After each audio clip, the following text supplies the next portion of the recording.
Bismillahirrahmanirrahim. Assalamualaikum warahmatullahi ta'ala wabarakatuh. Insyaallah. Alhamdulillah. Alhamdulillahirabbil alamin wassalatu wassalam ala sayyidil mursalin wa ala alihi wa sahbihi wa man tabi'ahum bi ihsanin ila yaumiddin. Nawaitu ta'luma wa ta'lim wa naf'a wal intifa' wal ifadah wal istifadah wal hatha ala tamassuki bi kitabillahi ta'ala wa sunnati rasulihi wa du'a ilal huda wa dalalata alal khairi wa ibtigha'a mardatihi wa qurbihi wa thawabihi subhanahu wa ta'ala. Allahumma faqihna fid din wa alimna ta'wil. Rabbi shrah li sadri wa yassir li amri wahlul 'uqdatam min lisani yafqahu qawli waj'al li waziran min ahli. Bismillahirrahmanirrahim. Alhamdulillah.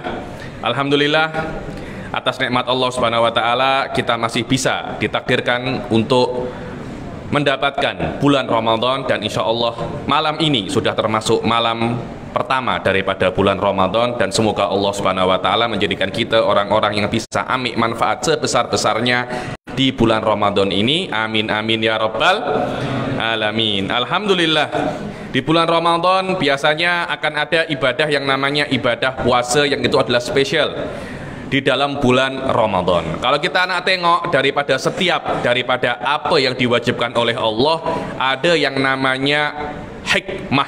Ada yang namanya apa? Hikmah. Hikmah atau sekarang di kampus atau di perkuliahan itu dikenal dengan nama al-maqasid. Maqasid adalah sebuah maksud, keuntungan, bukan keuntungan ini kembali kepada Allah, akan tetapi keuntungan ini kembali kepada manusia. Karena Allah Subhanahu wa taala menurunkan semua syariat ini untuk maslahatnya manusia.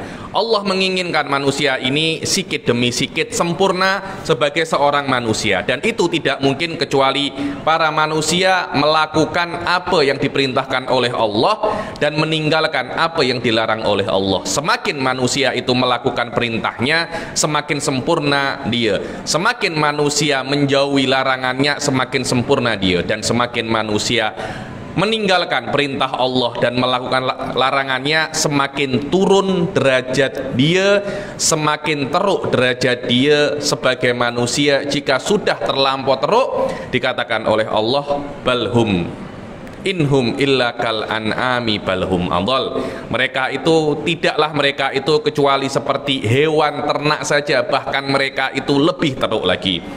Dan kita tengok, inilah adalah hakikat daripada makna Rabb daripada Allah Subhanahu wa taala yang diambil daripada kata-kata tarbiyah, yang maknanya maha pendidik. Yang Allah Subhanahu wa taala tidak hanya menciptakan manusia, tapi juga mendidik manusia daripada hakikatnya sebagai manusia menjadi lebih tinggi, menjadi sempurna sebagai manusia. Bagaimana caranya? Dengan cara melakukan semua perintahnya. Dan di antara perintah-perintah Allah yang akan kita lakukan mulai esok adalah puasa. Puasa pun mempunyai hikmah, sholat pun mempunyai hikmah, sedekah pun mempunyai hikmah. Yang sekarang kalau kita nak tengok di kampus sawaun sama ada kampus UIA kah atau UM kah, pasti di sana akan ada banyak pensyarah yang pakar di bidang namanya bidang maqasidus syariah. Sampai ketika saya menulis tesis PhD saya di UIA, tak diterima tajuk itu kecuali ada kata-kata maqasid dengan makna hikmah. Karena zaman ini adalah zaman hikmah. Banyak orang-orang tak percaya atau mungkin kurang semangat ketika kenapa saya itu wajib sholat, karena Allah Subhanahu wa taala mengatakan wa aqimus sholat. Kenapa kita itu wajib puasa, karena Allah mengatakan kutiba alaikumus syiyam. Jika hanya mengatakan semacam itu, banyak orang-orang itu tak semangat. Itu pun kalau hanya semacam itu, ustadz-ustadz yang biasa pun juga boleh. Tapi kita mesti masuk ke dalamnya. Anda ini doktor, Anda ini profesor, seharusnya derajat Anda lebih tinggi. Selain Anda mengetahui dalil kewajiban daripada kitab ataupun sunnah, Anda mesti mengetahui maksud dan hakikat kenapa Allah itu mewajibkan puasa bagi manusia. Apa keuntungan yang didapat oleh manusia ketika dia itu berpuasa. Di sini saya kira letak yang mesti kita gali sebisa mungkin di dalam kesempatan ini, di dalam surah An-Nur yang penuh berkah, bahwasanya hikmah daripada puasa itu seperti yang disebutkan oleh Imam Al-Izzuddin bin Abdissalam dalam kitab beliau Maqasidus Shaum, ada 7. Dan ini bukan hanya puasa saja, semua daripada ibadah, bahkan perkara yang sunnah. Tadi ada yang bertanya kepada saya, Habib, apa hikmahnya kita itu merapikan shaf? Hikmah kita merapikan shaf itu agar kita itu disiplin di dalam segala perkara kita. Yang pertama, shaf adalah laki-laki, kemudian yang kedua adalah perempuan, setelah laki-laki, kemudian laki-laki yang kecil, baru dia itu perempuan. Ya Habib, bagaimana kalau perempuan itu di samping laki-laki? Tidak ada masalah. Macam di sini kan laki-laki, di situ apa namanya, perempuan. Apakah ini sholatnya sah? Sah, tidak ada masalah. Syarat hakiki di dalam mentertibkan shaf adalah makmum tidak boleh melebihi imam di dalam posisi. Itu yang paling utama. Tak boleh makmum itu di depannya imam. Kalau itu bukan namanya makmum. Adanya imam untuk ditaati. Dan semua kalau kita tengok setiap daripada ibadah pasti ada hikmahnya. Ada yang kita tahu hikmahnya, ada yang kita tidak tahu hikmahnya. Zakat ada hikmahnya, sholat ada hikmahnya, haji ada hikmahnya. Dan sekarang rata-rata profesor, rata-rata doktor akan menggali di sini karena zaman ini adalah zaman maqasidus syariah. Dan kawan-kawan saya yang meneruskan kuliah mereka di kampus-kampus Arab di luar negara pasti membahas, banyak daripada mereka membahas tentang hikmah daripada pengharaman riba kah, hikmah daripada kewajiban berzakatkah. Dan Imam Izzuddin bin Abdissalam menjelaskan di dalam kitabnya Maqasidus Shaum tentang hikmah berpuasa. Al-Imam Izzuddin bin Abdissalam adalah imam yang terkenal ketika itu beliau bertempat di Mesir, yang pada saat itu beliau pernah gaduh dengan khalifah. Beliau pernah gaduh dengan khalifah karena khalifah buat tak betul. Karena khalifah buat tak betul pada saat itu, akhirnya Izzuddin bin Abdissalam mengatakan, wahai khalifah, apa yang engkau lakukan ini adalah perkara yang haram. Terus apa yang engkau kena ikut apa aku cakap? Aku ni ulama, kalau engkau tak nak ikut, aku tak nak tinggal di Mesir lagi. Akhirnya apa yang terjadi, katanya khalifah, kalau engkau tak nak tinggal di Mesir tak apalah, engkau cari je negara-negara lain yang nak engkau tumpang. Oke, akhirnya beri aku waktu 3 hari untuk aku keluar daripada Mesir ini. Akhirnya kabar daripada kepergian Izzuddin bin Abdissalam daripada Mesir ini viral. Semua cakap, 3 hari lagi Izzuddin bin Abdissalam nak pergi. Kalau di sini tak ada Izzuddin, aku pun tak nak di Mesir. Akhirnya majoriti penduduk Mesir pun nak tinggalkan Mesir. Khalifah tanpa penduduk jadi khalifah kah? Tak jadi. Akhirnya menteri-menteri khalifah cakap, wahai khalifah, majoriti penduduk kita nak pergi kemana? Pergi nak ikut Izzuddin bin Abdissalam, nak cari negara lain. Masya Allah, la haula wala quwwata illa billah. Akhirnya dipanggil Izzuddin bin Abdissalam, katanya, oke lah, aku nak dengar apa engkau cakap. Karena itu Izzuddin bin Abdissalam, dan beliau adalah salah satu daripada ulama mazhab Asy-Syafi'i, yang mana banyak sekali daripada murid-murid beliau itu menjadi dan mendapatkan derajat mujtahidul mutlak.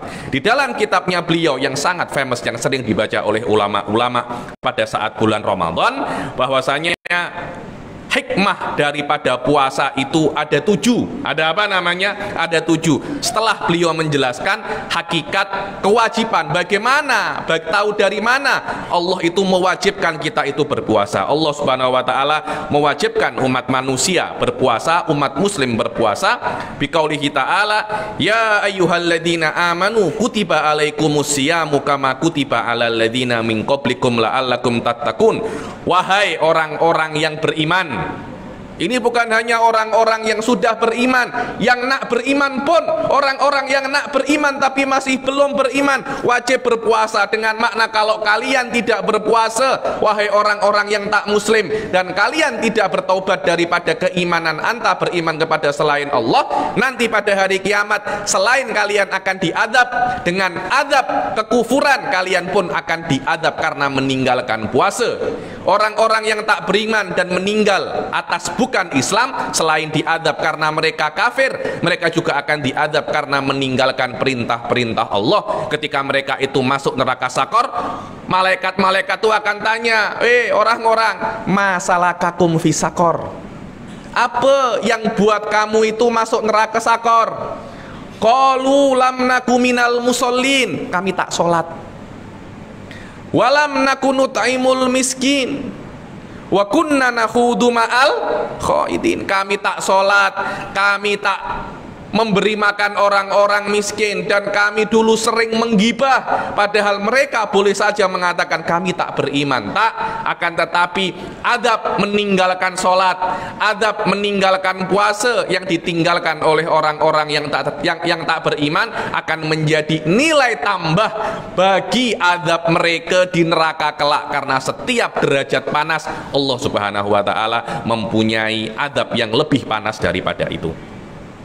Ya ayyuhalladzina amanu kutiba alaikumus syiyam, kutiba ditulis, diwajibkan atas kalian itu berpuasa seperti diwajibkan terhadap orang-orang sebelum kalian. Maknanya umat-umat sebelum Rasul juga wajib puasa, cuma caranya berbeza, jumlahnya juga berbeza, karena fisiknya juga berbeza. Umatnya Nabi Musa lebih besar daripada umatnya Nabi Muhammad, maka puasa mereka lebih banyak dan lebih susah daripada puasanya umat Rasul sallallahu alaihi wasallam.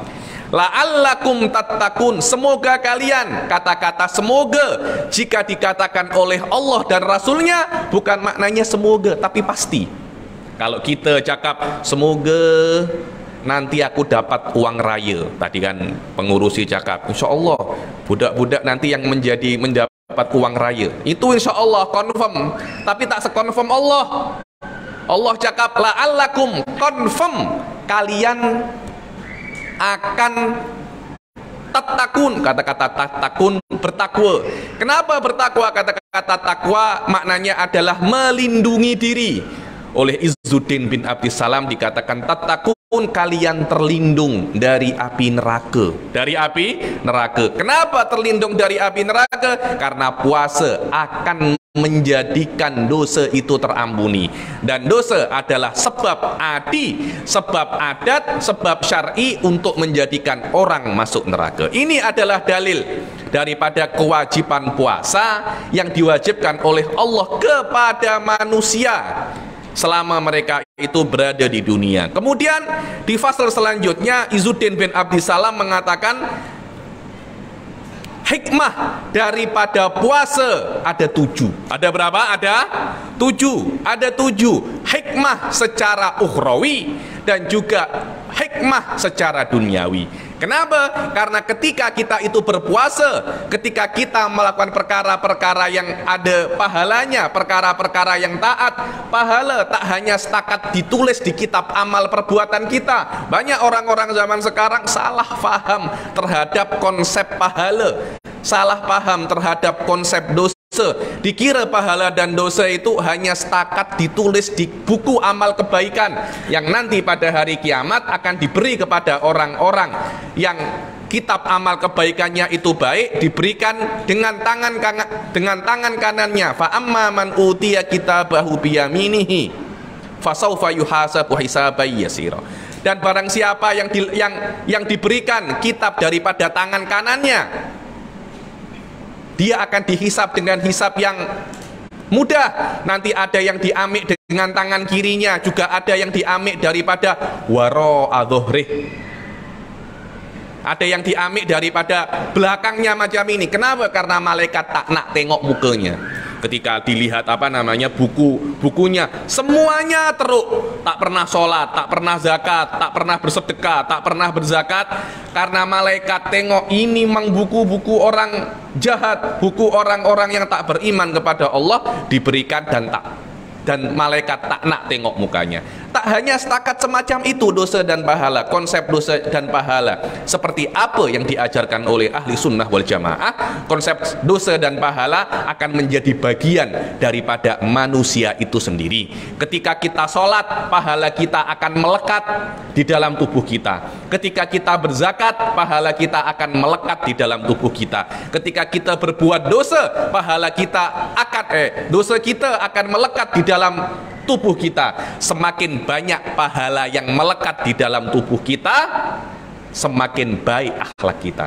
Semakin banyak dosa yang melekat di dalam tubuh kita, semakin teruk akhlak kita kepada Allah dan kepada manusia. Karena itu Izzuddin bin Abdissalam mengatakan bahwasanya di antara 7 maksud dan hakikat hikmah daripada puasa, salah satu diantaranya puasa adalah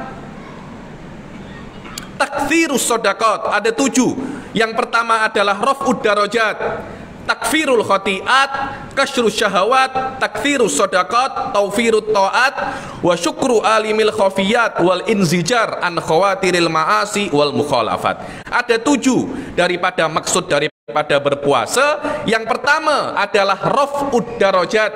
Apa itu raf'ud darajat? Mengangkat derajat kita di sisi Allah Subhanahu wa ta'ala. Karena semakin banyak kita berpuasa, semakin banyak pahala kita pada diri kita.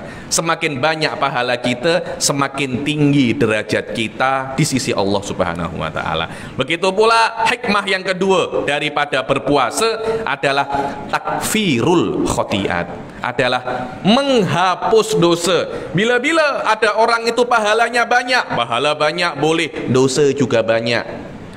Saya cakap, kenapa ya engkau ini sholat oke, minum arak pun juga oke. Saya pernah jumpa orang macam itu. Saya pernah jumpa orang di di flight, apa itu yang perempuan yang pramugari. Saya pernah jumpa pramugari, dia itu tak pakai tudung. Biasa ya pramugari, kalau kita itu tengok di flag-flag di Arab macam itu, di Emirat kah, di Qatar kah, banyak dari mereka itu tak pakai tudung. Lepas mereka tak pakai tudung, ketika landing, saya cari surau nak, sholat. Pramugari itu bawa telekung, masuk surau pakai telekung, sholat. Lepas sholat, telekungnya dilipat lagi, letak bag, pakai pakaian seksi lagi. Saya tanya, Akak, kenapa buat macam itu? Iya tuan, biar balance. Biar apa? Biar balance. Macam mana balance? Iya biar balance. Jadi maksiat oke, taat juga oke. Jadi antara taat dan maksiat itu balance. Saya macam ini, innalillahi wa inna ilaihi rajiun. Tak ada balance semacam itu. Iya, nanti kalau saya terlampau banyak sholat, saya terlampau alim. Jika saya terlampau banyak maksiat, nanti saya terlampau teruk. Jadi kenapa? Balance. Jadi setengah neraka, setengah surga. La haula wala quwata. Siapa yang ngajari akak macam tu? Saya cakap. Jadi Anda akan tengok banyak orang itu berbuat pahala, juga berbuat dosa. Puasa memberi kita pahala, selain itu juga menghapus dosa. Bukan hanya menghapus dosa, dosanya dihapus dan diganti dengan pahala. Kalau kita mempunyai 10 dosa, dosanya itu dipadamkan dan 10 ini diganti apa? Pahala. Ini adalah hikmah yang kedua daripada puasa. Dan yang ketiga adalah kasrus syahwat. Kasrus syahwat. Apa itu kasrus syahwat? Melemahkan syahwat. Melemahkan syahwat ini biasanya melemahkan syahwat itu untuk anak-anak muda yang masih muda tapi belum menikah. Nak menikah mahal habib, uang hantaran mahal. Nak catering pun juga mahal. Nak sewa rumah mahal Habib. Saya masih belum mampu. Saya masih fresh graduate Habib. Jadi masih cari kerja. Saya tak boleh menikah. Katanya Rasul sallallahu alaihi wasallam, ya ma'syarasy syabab, man istata'a minkumul ba'ata falyatazawwaj. Wahai para pemuda yang mampu untuk ba'ah. Makna ba'ah adalah biaya-biaya untuk pernikahan, daripada mahar, daripada kenduri, daripada nafkah. Yang mampu cepat-cepat menikah, bukan cari girlfriend. Banyak orang-orang itu cari, oh saya punya makwa Habib, la haula wala quwata. Saya itu dulu pernah buat maulid, ada kawan-kawan saya datang maulid bawa makwa dia. Kenapa Habib? Ini sunnah Habib. Tak ada, saya cakap datang maulid sunnah, bawa makwa haram. Biar balance Habib. Tak ada biar balance. Betul kau tak datang, karena membawa girlfriend yang bukan istrinya itu haram. Datang maulid itu sunnah. Tak boleh kita buat sunnah dengan melakukan perkara yang haram. Kalau kamu tidak bisa menikah, puasalah. Puasa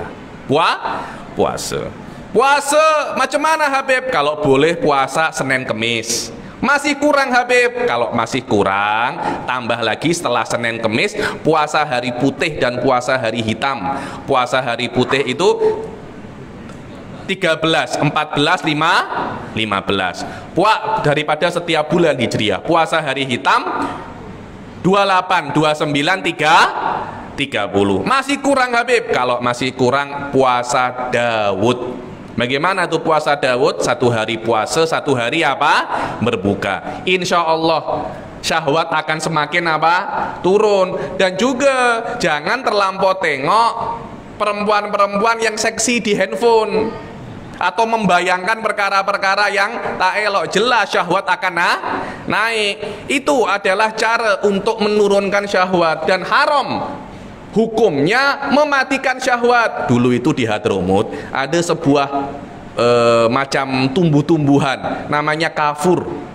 Biasanya itu dioleskan untuk orang mati. Kalau orang mati itu dikasih kafur. Kenapa? Serangga tak suka.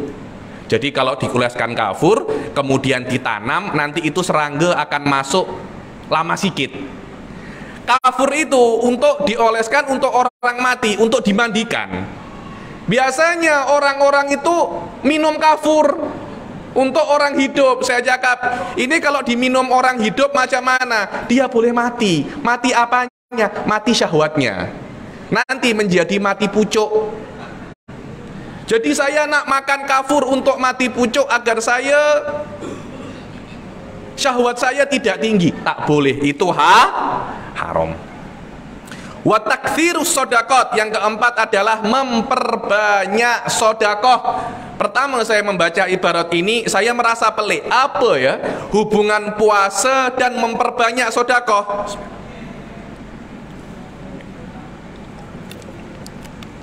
Apa hubungan puasa dan memperbanyak sedekah? Akhirnya Izzuddin bin Abdissalam mengatakan, ketika orang-orang itu berpuasa, kita akan merasakan lapar sangat. Alhamdulillah kita tidak pernah ada yang kelaparan. Anda kalau tengok orang-orang Suriah yang di camp, orang-orang pengungsi yang mereka itu nak makan pun susah, mungkin 1 hari 1 kali, mungkin 2 hari 1 kali. Alhamdulillah kita di KL ini yang ada bukan kelaparan, kekenyangan ada. Makan 1 hari 5 kali, nanti makan pagi, makan duha, makan siang, makan petang, makan malam, makan sebelum tidur pula. Akhirnya beratnya menjadi 300 kg. Saya cakap, ini orang atau lembu 300 kg. Iya Habib, saya makan 1 hari 6 kali. Jangan. Nanti kalau puasa pun sama Habib, saya tak tinggal itu 6 kali itu. Jangan. Ketika kita itu berpuasa, orang-orang yang tidak pernah merasakan rasa lapar sama sekali, dia dipaksa untuk lapar. Dia lapar. Ketika dia itu merasa lapar, ya Allah, ternyata ini yang namanya rasa lapar. Jadi ini yang dirasakan oleh saudara-saudaraku yang tak ada makan, saudara-saudaraku yang di camp, orang-orang saudara kita di Suriah, saudara-saudara kita di Yaman yang kelaparan. Jadi ini yang mereka rasakan. Kalau memang ini yang mereka rasakan, aku tidak ingin untuk mereka merasakan ini, karena rasa ini rasa yang sangat tak oke, rasa yang sangat teruk. Saya akan banyak-banyak bersedekah. Inilah faedah daripada pahala puasa. Karena puasa pahalanya akan memperbagus hubungan kita dengan Allah. Semakin banyak kita berpuasa, hubungan kita dengan manusia, bukan setakat hanya dengan Allah, hubungan kita dengan manusia akan bagus. Khusus puasa memperbagus hubungan kita dengan manusia. Apa itu? Yang kita kenal dengan nama hablum minan nas. Tapi sholat memperbagus hubungan kita dengan Allah. Orang yang banyak sholatnya tapi tidak pernah puasa, hubungannya dengan Allah bagus, hubungannya dengan manusia tak oke. Karena itu banyak orang ke masjid, ke surau, Masya Allah, sholat berjamaah tak pernah tinggal, tapi tetap curi uang tabung masjid, curi tabung surau. Ini saya sudah sholat jamaah di sini. Bila-bila slipper saya teruklah, saya nak ke surau, kenapa nak ganti slipper? Nak curi slippernya jamaah-jamaah yang lain. Hubungan dengan Allah oke, tapi hubungan dengan manusia tak oke. Saya pernah jumpa satu kawan saya selalu hadir kenduri. Dimanapun ada kenduri dia hadir. Dia orang miskin, orang kaya sangat. Kenduri di jauh-jauh hadir, kenduri 4 jam hadir. Saya cakap, engkau tak ada kerja kah? Hadir kenduri. Tak, saya hubungan sosial saya dengan orang itu baik. Saya cakap, engkau sering puasa kah? Iya, aku sering puasa, tapi saya tak pernah sholat. La haula wala quwata. Akhirnya hubungannya dengan manusia itu oke, tapi hubungan dengan Allah tak oke. Karena itu Allah tidak hanya mewajibkan kita sholat, Allah juga mewajibkan kita apa? Puasa. Ini baru agar balance. Balance apa? Balance antara hubungan kita dengan Allah yang dikenal dengan nama hablum minallah, dan baik hubungan kita dengan manusia yang terkenal dengan nama hablum minannas. Tidak boleh terlampau condong ke hablum minannas, dan tidak boleh terlampau condong ke hablum minallah. Kita di dunia sosial kita kena baik, dan hubungan kita dengan Allah juga kena baik. Itulah yang dicontohkan oleh Rasul Shallallahu Alaihi Wasallam. Karena itu saya tak terlampau suka orang-orang yang hanya kholwat di rumah, tak sembang dengan orang, tak jumpa dengan orang. Karena itu bukan yang diajarkan oleh Rasul Shallallahu Alaihi Wasallam. Rasul selama hidupnya jarang sangat beliau itu kholwat. Beliau jumpa manusia, mengajarkan manusia.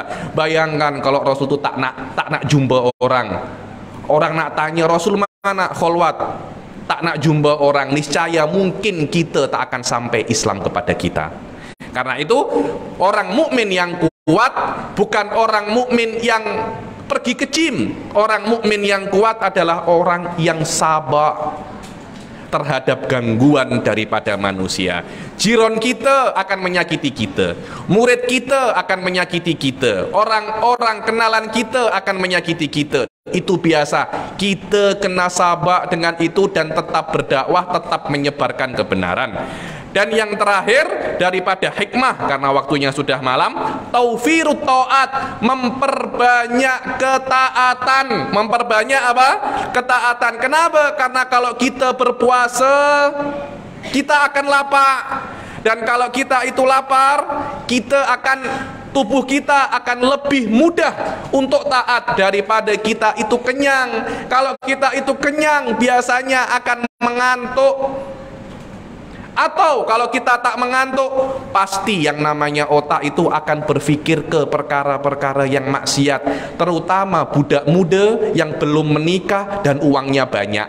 Confirm, pasti pikirannya itu akan pelik-pelik. Nah itulah, nah ini, cum pergi klub, cum pergi disco, cum pergi ini.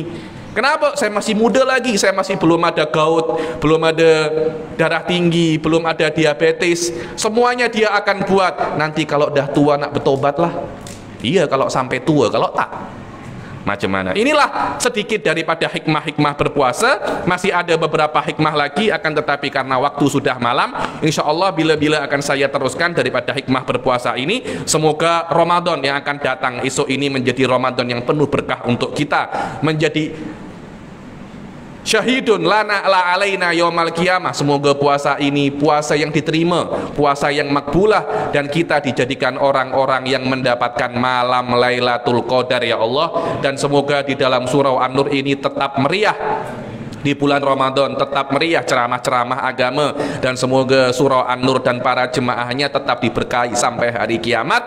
Amin amin ya rabbal alamin. Allahumma ja'al hadal jam'a jam'an marhuma wa tafarruqana min ba'dihi tafarruqan ma'suma wa la taj'al fina wala minna syakiyan wala mahruma. Allahumma la tada' lana dhanban illa ghafartah wala syakiyan illa as'attah wala dhaliman illa hadaitah wala madluman illa nasartah wala hajatan min hawaiji dunya illa laka fiha ridha wa lana fiha shalah ya rabbal alamin. Rabbana arinal haqqa haqqa warzuqna tiba'ah wa arinal batila batila warzuqna jinabah. Rabbana atina fid dunya hasanah wa fil akhirati hasanah wa qina adzabannar. Wa sallallahu ala sayyidina Muhammadin wa ala alihi wa sahbihi wa sallam wa ala hadhihi niyyah wa ala kulli niyatin salihah jami'ah syamilah liqati dunya wal akhirah wa hadati Nabi Muhammad sallallahu alaihi wasallam. Al-Fatihah.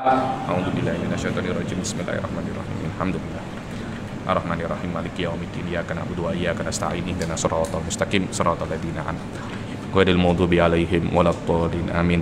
Bitaufiq wal hidayah wa ridha wal inayah. Assalamualaikum warahmatullahi taala wabarakatuh.